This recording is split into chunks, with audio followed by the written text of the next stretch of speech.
This year marks Ian Iron's 46th year of involvement with the off-road racing scene and an induction into the New South Wales Off-Road Racing Hall of Fame. Ian's involvement with the sport dates back many decades, with the closest thing to off-road racing being dune buggy racing on the sandhills in Sydney's southern suburbs.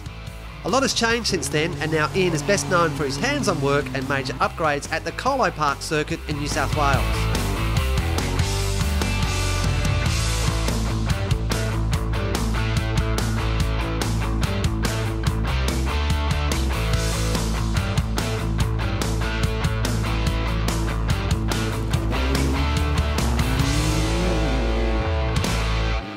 Well, I got involved in the sport probably around about 68, 70, and then got re-involved about 75, 76.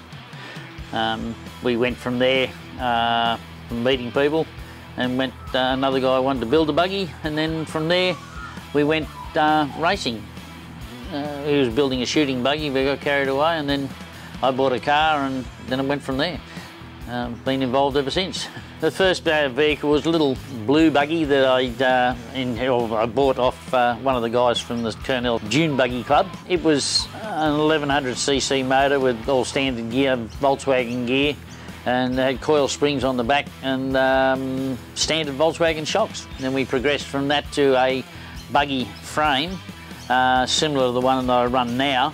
We ran that for quite a few years. Basically built a new one, which is the one I run today, which we did in 1986. It was first logbooked.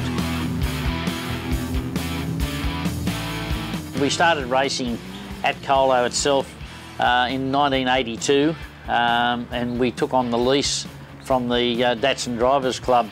And at that stage, it was a matter of the guy that used to look after the club for the Datsun Drivers Club would drive the grader around and put the track in where we wanted, and if the logging company was going past, they'd move a few trees for us and make a track that way. We had a 16.5 kilometre loop, which was unbelievable compared to what we have now is a 6.5 kilometre loop, but the facilities that have been slowly built into the place to make it a lot more user-friendly these days are one of the things that the club has been working towards, and all the mod cons.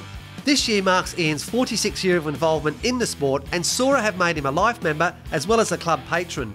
These days, Ian is best known for his work at Colo Park, which has become his second home.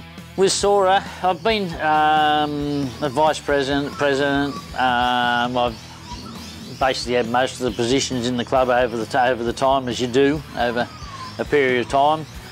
These days, I basically sit back a little bit. I'm fairly well involved with the track up at Colo, with the management and organisation of that is the main part of my job at the moment. I'm also a scrutineer, a steward, an assessor, and that sort of stuff as well to help the club run. It's a thing that I enjoy doing.